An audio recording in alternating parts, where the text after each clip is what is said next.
Web serials இனி டிவிக்கு முன்பே சன் நெக்ஸ்ட் ஆப்ல ஜாலியா எல்லாருக்கும் முன்னாடியே பாருங்க. இப்பவே சன் நெக்ஸ்ட் ஆப்பை டவுன்லோட் பண்ணி சப்ஸ்கிரைப் பண்ணுங்க.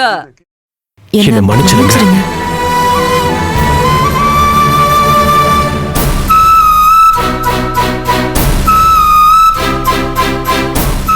என்னதான் எனக்கு ஒரு பிரச்சனைனாலும் அதை நான் தான் எப்படி சமாளிக்கிறதுன்னு யோசிச்சிருக்கணும்.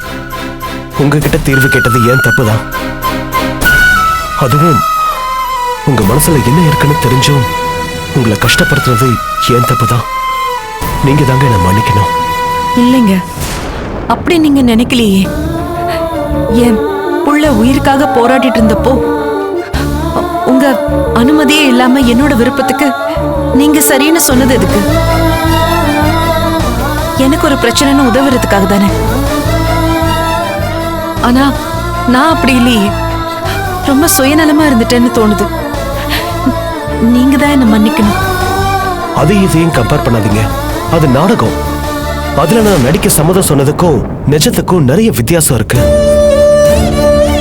இதுக்கு நீங்க சரின்னு சொல்லணும் எந்த அவசியமும் இல்ல. நீங்க சரின்னு சொல்லாததுக்கு நான் எப்படி உங்களை தப்பா நினைக்க முடியும்?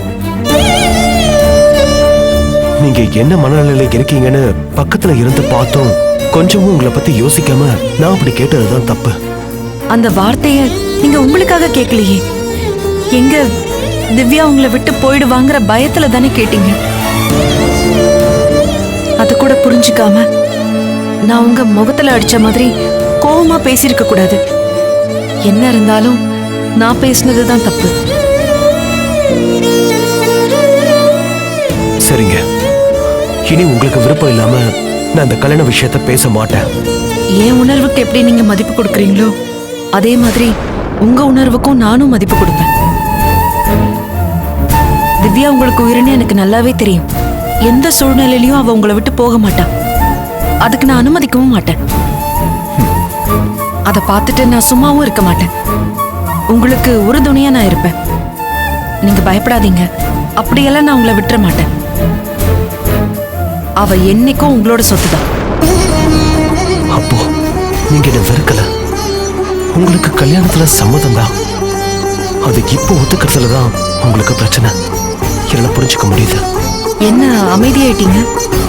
இல்லங்க, இப்ப நீங்க சொன்னது வெறும் வார்த்தை இல்ல, எனக்கு கிடைச்ச மிகப்பெரிய நம்பிக்கை.